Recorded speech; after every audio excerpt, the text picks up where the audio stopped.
ایک رنگین دنیا میں بجلی نام کا ایک خوبصورت اور تیز رفتار گھوڑا رہتا تھا۔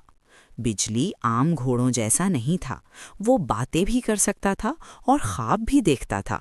اس کا سب سے بڑا خواب تھا کہ وہ سب کی مدد کرے اور سب کا پسندیدہ دوست بنے۔ ایک دن جنگل کے قریب ایک ننھا سا لڑکا علی راستہ بھول گیا۔ وہ ڈرا ہوا رو رہا تھا۔ بجلی نے یہ دیکھا تو فوراً اس کے پاس آیا اور نرمی سے بولا، ڈرو نہیں علی، میں تمہیں گھر پہنچا دوں گا۔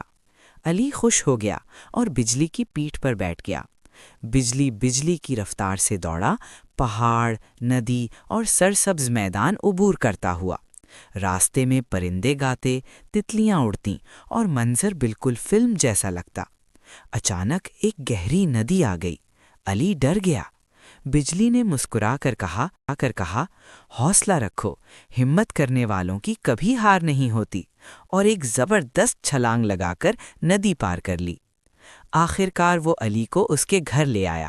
علی کے والدین بہت خوش ہوئے اور بجلی کا شکریہ ادا کیا۔ بجلی ہنہنایا اور جنگل کی طرف واپس لوٹ گیا۔ اس کہانی سے سبق ملتا ہے، ہمت، دوستی اور مدد کا جذبہ انسان اور جانور کو خاص بنا دیتا ہے۔